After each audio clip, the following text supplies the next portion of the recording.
সারাটা রাত মোবাইল হাতের মধ্যে নিয়ে কবিরা গুনাহ দেখতে দেখতে দেখতে দেখতে কখন ফজর হলো খবর নাই, 3টা বাজলো খবর নাই, চেহারাটা এখন কার্টুন কার্টুন হয়ে গেছে। এর যুবক, কথাগুলো হেসে হেসে উড়ায় দিস না রে বাবা। অল্প দিন অপেক্ষায় থাক, যদি ফিরে না যাও বিছানায় পঙ্গু হয়ে থাকবি। এত তাড়াতাড়ি মরবি না, কষ্ট পেয়ে মরবি, লিখে রাখ। এই মোবাইল তোর ঈমান নিল, তোর আমল নিল, তো কিয়ামতের ভিড়া তো আছেই, কিন্তু এছাড়া তোর নগদ ক্ষতি কি? চোখের পাওয়ার নাই, কানের পাওয়ার নাই, হার্ট দুর্বল, ব্রেন দুর্বল, শরীর ব্যথা, মেধা দুর্বল হয়ে গেল এই মোবাইলের কারণে। সারা দুনিয়ার চিকিৎসা বিজ্ঞানীরা একমত, আল্লাহর পক্ষ থেকে মানুষের শরীরটা সুস্থ রাখার জন্য আল্লাহ একটা মহা ঔষধ দিয়েছেন, ফ্রি, রাতের ঘুম। আর এটাকে নষ্ট করলি বান্দা তুই কবিরা গুনাহ করে মোবাইল দিয়া। আজকে খবর নাই, নিজের হাতে নিজের জীবনটাকে নষ্ট করে ফেলতেছ। জীবন শেষ, যৌবন শেষ, কানের মধ্যে গানের তার লাগায় ঘুমাও। আজরাইল ঘুমের ঘরে আসতে পারে না বাধা আছে? আইসেই যদি দেখে গানের তার কানে লাগানো, মুসলমানের বাচ্চা হয়ে একটু জবাব দে, কি আল্লাহর কাছে কি জবাব দিবি? বেঈমানের বুঝাইলে ওরা বুঝতো, মুসলমানের বুঝানো যাইতেছে না, কারণ এরা আমরা থেকে মহাপণ্ডিত। মহাপণ্ডিত না হইলে আমাদের ভুল ধরে কেমনে? কিন্তু খ্রিস্টান গির্জায় গিয়া, হিন্দুদের মন্দিরে গিয়া যদি আমি বয়ান করতাম, 6 মাস 12 মাস লাগতো না, 6 মাসের বয়ানে ওরা সব মদিনার আশেক হয়ে যেত, মুসলমান হয় নাই। মহামারী করোনায় এগুলো ঘাস সোজা হয় নাই। আল্লাহ হেদায়াত দান করুন। আল্লাহ বলেন, কান দিলাম শোনার জন্য, বান্দা যা শুনতে বলেছি তা শুনে না। কোরআনের আওয়াজ শুনো, সওয়াব। আমি তেলাওয়াত করলে যা সওয়াব পাবো, তুমি শুনলে সমান সওয়াব পাইবা।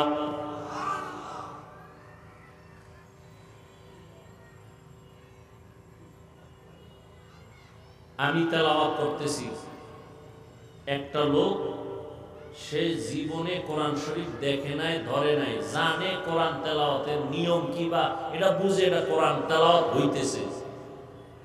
সবাই আমাকে নিজেদের থেকে জবাব দিবেন। আমি তেলাওয়াত করতেছি মাইকে, একটা লোক কোরআন শরীফ জীবনে ধরে নাই, পড়ে নাই, বুঝে না, চিনে না, কিন্তু এতটুকু জানে যে হুজুরে কোরআন পড়তেছে। তখন এই তেলাওয়াতটা সে দাঁড়ায় দাঁড়ায় শুনতেছে। আমি তেলাওয়াত করতেছি, সে দাঁড়ায় শুনতেছে। আমাকে এবার জবাব দেন, ওই লোকটা কি শুনলে সওয়াব পাবে? হ্যাঁ, কেন বলেন? কোরআন না জানিয়ে পড়লে, শুনলে লাভ নাই। হ্যাঁ,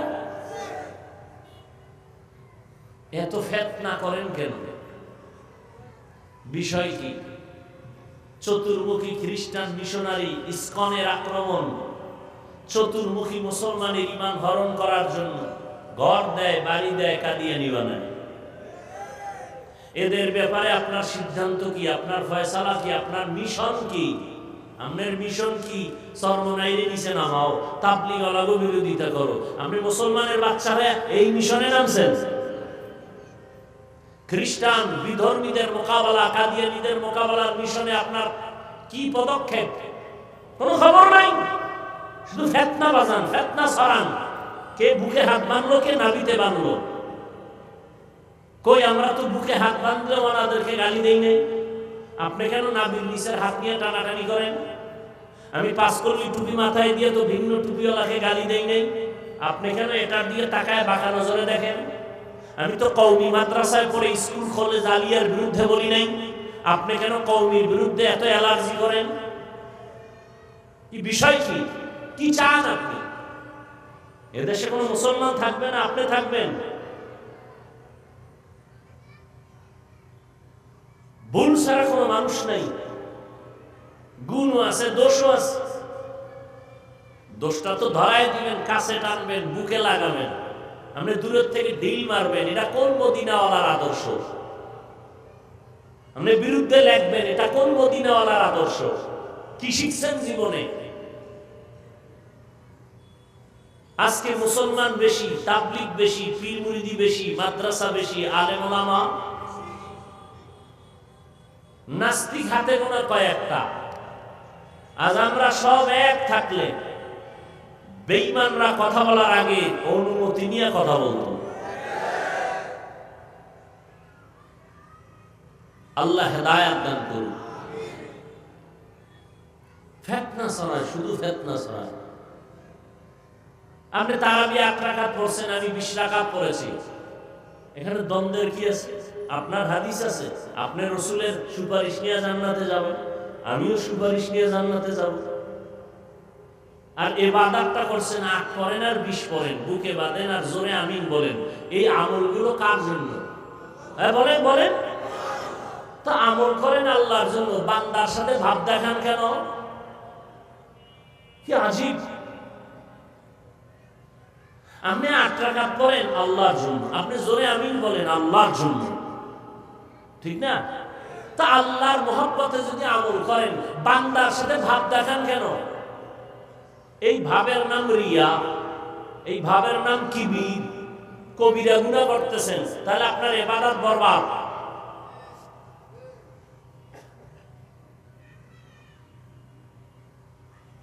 আল্লাহ হেদায়েত দান করুন। রাগ করলেন, বলার দায়িত্ব আমার, মানবেন কিনা সে দায়িত্ব আপনার। আমি 8 রাকাতের বিরুদ্ধে বলছি, আপনি কেন 20-এর বিরুদ্ধে বলেন? কি এদেশের আলেম ওলামারে ছাগল মনে করতেছেন আপনি?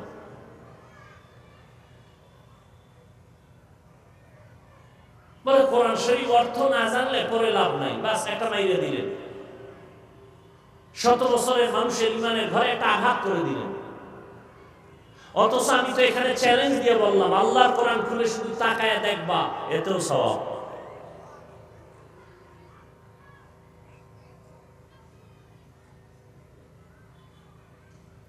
আল্লাহ আমাদের সব ভাইকে হেদায়েত দান করুন। কান দিলাম শোনার জন্য, বান্দা শুনে না। শুনে কি গীবত, শুনে কি অন্যের মারার পরিকল্পনার আওয়াজ, শুনে বেগানার আওয়াজ, বেগানার আওয়াজ। এই জন্য আল্লাহ বলেন এই মানুষগুলো, এরা মানুষ না, কয় কি? কয় এরা চতুষ্পদ জানোয়ার। আল্লাহ কয় না না না না, এর থেকেও খারাপ, বালহুম আদল, এরা চতুষ্পদ জন্তু থেকেও নিকৃষ্ট।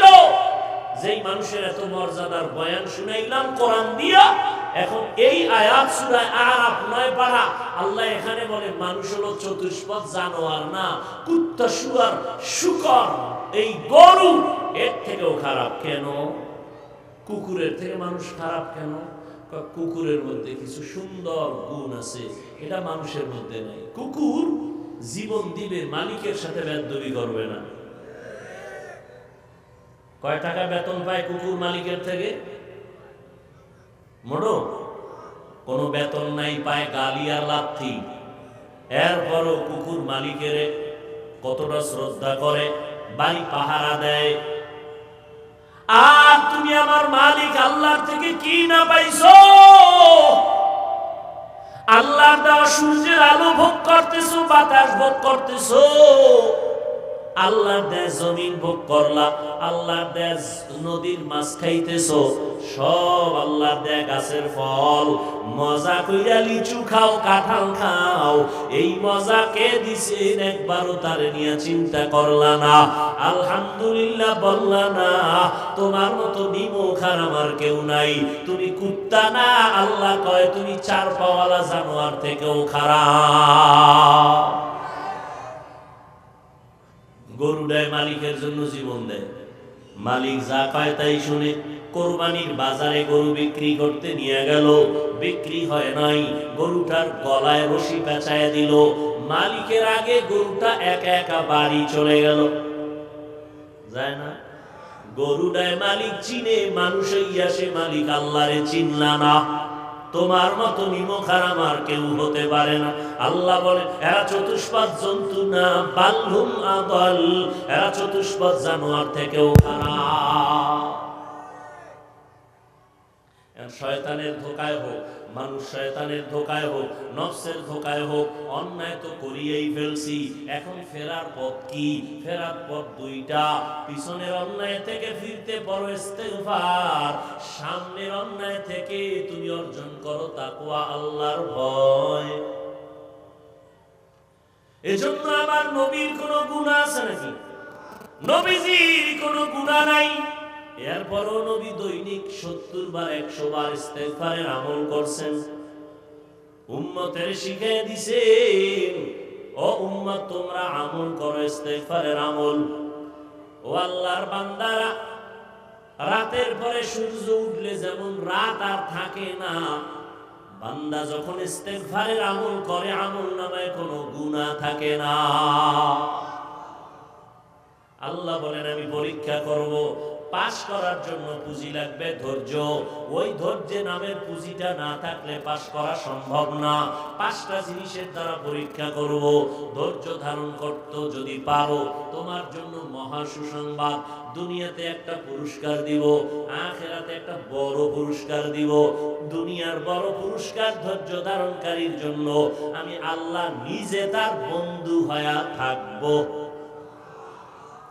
يا أيها الذين آمنوا استعينوا بالصبر والصلاة إن الله مع الصابرين।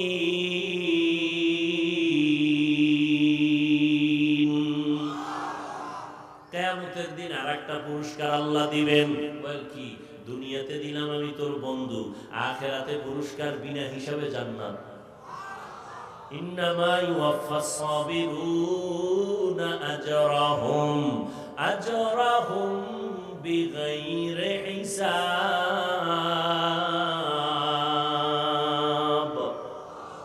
بغير حساب আল্লাহ জান্নাত দিবেন। দুইটা পুরস্কার ধৈর্য ধারণকারীদের জন্য। এই ধৈর্য থাকলে 5টা পরীক্ষায় তুমি কামিয়াব। 1 নাম্বার পরীক্ষা মিনাল খাউফ, ভয়। 4 মাযহাবের 4 ইমামের এক ইমাম হলেন ইমাম শাফিঈ রাহমাতুল্লাহি আলাইহি। তিনি বলেন এখানে ভয় দ্বারা উদ্দেশ্য হলো আল্লাহর পক্ষ থেকে ভয়। দাড়ি রাখলে আল্লাহ খুশি, তোমার ম্যাডাম বেজার। এইখানে তুমি এখন পরীক্ষার সম্মুখীন হয়েছো। দাড়ি রাখলে তোমার চাকরি থাকবে না ভয়, আর দাড়ি কাটলে জাহান্নামের আযাবের ভয়। এখানে তুমি পরীক্ষা করো ধৈর্যের সাথে, দাড়ি কাটবা নাকি দাড়ি রাখবা। ধৈর্য ধারণ যদি করতে পারো সফল হওয়ার সম্ভাবনা আছে। সরকারি চাকরি করে অফিসার কয় দাড়ি রাখা যাবে না, আমার সামনে এসে কয় হুজুর দোয়া করেন। স্যারে যখন কইছে দাড়ি কাটো, দাড়ি রাখা যাবে না, আমি বললাম দাড়ি ছাড়া চাকরিও করব না। রিজিকের মালিক কে? কতটুকু আল্লাহ যে রিজিক দিবেন, কতটুকু দিবেন? অর্ধেক না পুরা? কয়দিন? সব সময়? কথা বলে সন্দেহ। রিজিক যে আল্লাহ দেন, এর কারো সহযোগিতা নিয়ে বলেন বলেন, এই কথা সন্দেহ নাই। তাহলে আপনি কেন চাকরি চিন্তা করেন? কেন আপনি টাকার পেছনে দৌড়ান? কেন আপনি হারামের পেছনে দৌড়ান? আর রিজিকের চাবি যদি কোনো মানুষের হাতেই থাকতো, তাহলে আমাকে হুজুরগো কত আগে না খাওয়ায় মেরে ফেলতো। আল্লাহ বুঝাই দিলেন রিজিকের চাবি কার হাতে। ওয়াতারযুকু মান তাশাউ বিগাইরি হিসাব। আল্লাহ নগদ দেখাইছে। নগদ কয় কেমনে? কয় করোনার ভিতরে দেখো নাই, স্কুল বন্ধ, কলেজ বন্ধ, ফ্যাক্টরি বন্ধ, ট্রেন বন্ধ, বাস বন্ধ, চাকরি বন্ধ, ব্যবসা বন্ধ, সব বন্ধ হয়েছিল, আল্লাহর কোরআনের মাদ্রাসা একটাও বন্ধ হয় নাই। কোন হুজুরেরা ভিক্ষা করছে? আল্লাহ নগদ দেখাইছে যে আমি আল্লাহ রিজিক কেমনে দেই। কোন হুজুর ভিক্ষাও করে নাই। করোনা আইছে, তুমি মাস্কের উপরে ট্রিপল মাস্ক লাগাইছো। দুইটা শিক্ষিত সন্তান কুলাঙ্গার, ও বাবাই মারা গেল করোনায়, লোকের টাকা দিয়ে কয় লাশটা বাইরে ফালায় দিয়ে আসো, দরওয়াজা জানালা লক করে দিল, লাশটা বেহের বাইরে ফেলে দিল। এই কুলাঙ্গার সন্তানগুলো একবার নজর করে দেখলো না বাবার লাশটা কুকুরে খাইলো নাকি জানাজা হইল। ও জাতি ইতিহাস ভুলিও না, এই করোনার শত শত লাশ আমার দেশের কিছু প্রশাসনের বাহিনী, পুলিশ ভাইরা আর আমার দেশের টুপিওয়ালা আলেমরা এই করোনার লাশগুলো কাঁধে নিলেন, গোসল করাইলেন, কাফন পরাইলেন, জানাজা পরাইয়া কবরে রাখলেন। একজন হুজুরেও করোনায় মরে না। হায়াতের মালিক আওয়ামী বিএমপি, কারণ আওয়ামী লীগ আইলে মরছি, বিএমপি আইলে বাইসে গেছি। তাহলে আওয়ামী লীগ মরণের মালিক, বিএমপি হায়াতের মালিক। বাজে কথাগুলো কেন? ও আল্লাহর বান্দারা, রিজিকের মালিক আমার আল্লাহ, হায়াতের মালিক আমার আল্লাহ, মৃত্যু দেওয়ার মালিক আমার আল্লাহ। আল্লাহ যে বাঁচানের মালিক, মইরা গেছে বইলা এমন ভাবে ওরে জবাই করছে, মইরেই গেছে, ওরা চলে গেছে। পথিক রাস্তা দিয়া দেখা দৌড়ায় হসপিটালে নিল, লোকটা বেঁচে গেছে। বাঁচানের মালিককে এই যে স্লোগান দেয়, স্লোগান ছেলে হোক মেয়ে হোক দুটোর বেশি নয়, একটা হলে ভালো হয়, না হইলে আরো ভালো। এই ট্যাবলেট খাওয়াইছে না, কথা হয় না। আচ্ছা, ট্যাবলেট খাওয়ার পরে সন্তান কি পরিমাণ বাংলাদেশে কমছে, তা ট্যাবলেট গেল কানা হুজুর আমনেরা বাড়াইছেন, আমরা বাড়াইনি। আচ্ছা, এই প্যান্ডেলের মধ্যে হুজুর বেশি না হুজুর সারা যুবক বেশি? দেখেন তো, হুজুর বেশি, তা আমরা বাড়াইলাম। আসল বিষয়টা কি জানেননি? বান্দা চাইলে কিছুই হয় না, আল্লাহ চাইলে সব হয়। আপনারা ট্যাবলেট খাইয়া খুব পেরেশান, এত টাকা কই পাবো? 5টা সন্তানের মা বাবা ধনী নাই, 2 সন্তানের মা বাবা গরিব নাই। সন্তানের সংখ্যার উপরে কি রিজিক বন্টন হয়? এই চালাকি কই শিখছেন? আল্লাহ তাআলা বলেন, আমি রিজিকের মালিক। দুনিয়ায় কেউ কাউকে রিজিক দিতে পারে না। আমি ধনী বানাই, আমি গরিব বানাই, আমি আল্লাহ পাক রব্বুল আলামিন রিজিকের কন্ট্রোল পাওয়ার হাতে রাখছেন, যে কারণে আমার নবী দোয়া করলে উহুদ পাহাড় স্বর্ণ হয়, কিন্তু সেই নবী পেটে পাথর লাগায়া দিনের কাজ করে। ইয়া আইয়ুহান নাস আনতুমুল ফুকারা ইলাল্লাহ ওয়াল্লাহু হুয়াল গনিয়্যুল হামিদ।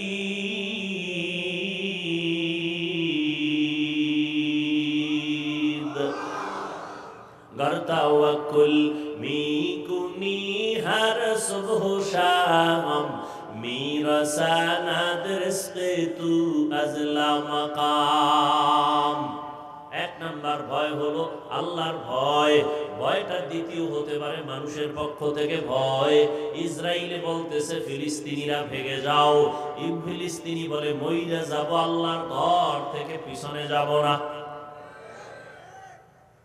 দাড়ি রাখলে চাকরি থাকবে না, মানুষের পক্ষ থেকে ভয়। আল্লাহ কয় ধৈর্য ধারণ করে মজবুত হয়ে আগা, রিজিক আমি দিব। 2 নাম্বার পরীক্ষা ওয়াল জুর, ক্ষুধা। ইমাম শাফিঈ রাহমাতুল্লাহ আলাইহি বলেন, এখানে ক্ষুধার দ্বারা উদ্দেশ্য হলো রোজা। এই যে বরকতের রমজান গেল, কত মুসলমান রোজা রাখে নাই? কিছু কিছু কুলাঙ্গার বলছে আমার ঘরে কি ভাতের অভাব আছে, আমি রোজা রাখবো কেন? দেখছেন নি আমরা কি ভাতের অভাবে রোজা রাখছি? ওরে রোজা তো হিন্দুও রাখে, খ্রিস্টানেরাও রাখে, ইহুদিরাও রাখে, নাম আলাদা, সিস্টেম আলাদা। ওরা রাখে না খাওয়ার সাধনার উপর। আমরা না খাওয়ার সাধনা করি না, বরং আমরা না খাওয়ার ভেতর থেকে আল্লাহ পাওয়ার সাধনা করি। আর রোজা তো শুধু সওয়াব তাই না, শরীরকে সুস্থ রাখা মহা এক ঔষধ হলো রোজা। এজন্য নবীজি সোমবার দিন রোজা রাখতেন, সপ্তাহের বৃহস্পতিবার রোজা রাখতেন। রোজা রেখে দেখেন শরীর সুস্থ থাকবে, জনমের মতো খাইবেন, এরপরে ওই ঘুম নাই, খালি রাস্তায় দৌড়াও, শান্তি নেই জীবনে, মরিয়াও শান্তি নেই। আল্লাহ তাআলা ক্ষুধার দ্বারা পরীক্ষা নিবেন। 3 নাম্বার সংক্ষেপ বলি, 3 নাম্বার মালের ঘাটতি। ইমাম শাফিঈ রাহমাতুল্লাহ আলাইহি বলেন মালের ঘাটতি দ্বারা উদ্দেশ্য হলো যাকাত। কিয়ামতের আগে ধনীরা যাকাত দিবে না, মনে করবে এটা জরিমানা। আমি তো আল্লাহর কসম করে বলি, যাকাত এই জমিনে যদি বড় লোকেরা ঠিক মতো না দেয় ততদিন পর্যন্ত দারিদ্র বিমোচন হবে না। আর যাকাত যেদিন থেকে ঠিক মতো দিবে হিসাব করে, পাই পাই করে, ওদিন থেকে দারিদ্র বিমোচন আর থাকবে না।